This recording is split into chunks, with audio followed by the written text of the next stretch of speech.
Chapter 9. When the queen of Sheba heard of the fame of Solomon, she came to prove Solomon with hard questions at Jerusalem, with a very great train, and camels that bore spices, and gold in abundance, and precious stones. And when she was come to Solomon, she talked with him of all that was in her heart. Solomon told her all her questions, and there was not anything hid from Solomon which he didn't tell her. When the queen of Sheba had seen the wisdom of Solomon, and the house that he had built, and the food of his table, and the sitting of his servants, and the attendance of his ministers, and their clothing, his cupbearers also and their clothing, and his ascent by which he went up to the house of the Lord, there was no more spirit in her. She said to the king, "It was a true report that I heard in my own land of your acts and of your wisdom. However, I didn't believe their words until I came, and my eyes had seen it. And behold, the half of the greatness of your wisdom was not told me. You exceed the fame that I heard. Happy are your men, and happy are those your servants, who stand continually before you and hear your wisdom. Blessed be the Lord your God, who delighted in you, to set you on his throne, to be king for the Lord your God, because your God loved Israel, to establish them forever. Therefore he made you king over them, to do justice and righteousness." She gave the king 120 talents of gold, and spices in great abundance, and precious stones. Neither was there any such spice as the queen of Sheba gave to King Solomon. The servants also of Huram, and the servants of Solomon, who brought gold from Ophir, brought algum trees and precious stones.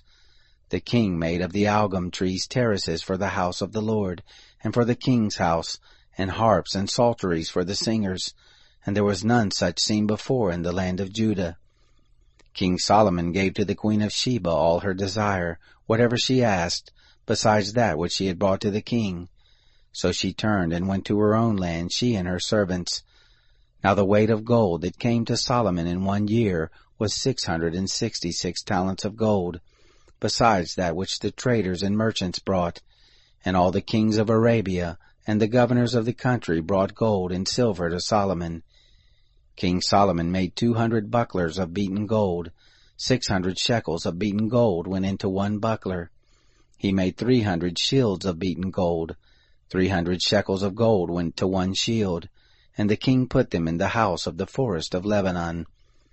Moreover, the king made a great throne of ivory, and overlaid it with pure gold.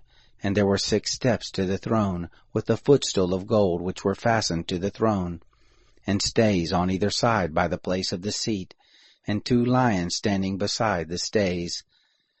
12 lions stood there on the one side, and on the other on the 6 steps. There was nothing like it made in any kingdom. All King Solomon's drinking vessels were of gold, and all the vessels of the house of the forest of Lebanon were of pure gold. Silver was accounted nothing in the days of King Solomon. For the king had ships that went to Tarshish with the servants of Huram. Once every 3 years the ships of Tarshish came, bringing gold and silver, ivory and apes and peacocks. So King Solomon exceeded all the kings of the earth in riches and wisdom. All the kings of the earth sought the presence of Solomon, to hear his wisdom which God had put in his heart.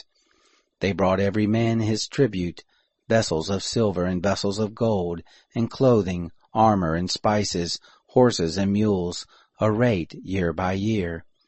Solomon had 4,000 stalls for horses and chariots, and 12,000 horsemen, that he bestowed in the chariot cities, and with the king at Jerusalem. He ruled over all the kings from the river, even to the land of the Philistines, and to the border of Egypt.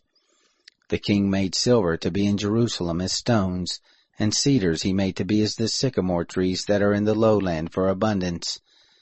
They brought horses for Solomon out of Egypt, and out of all lands.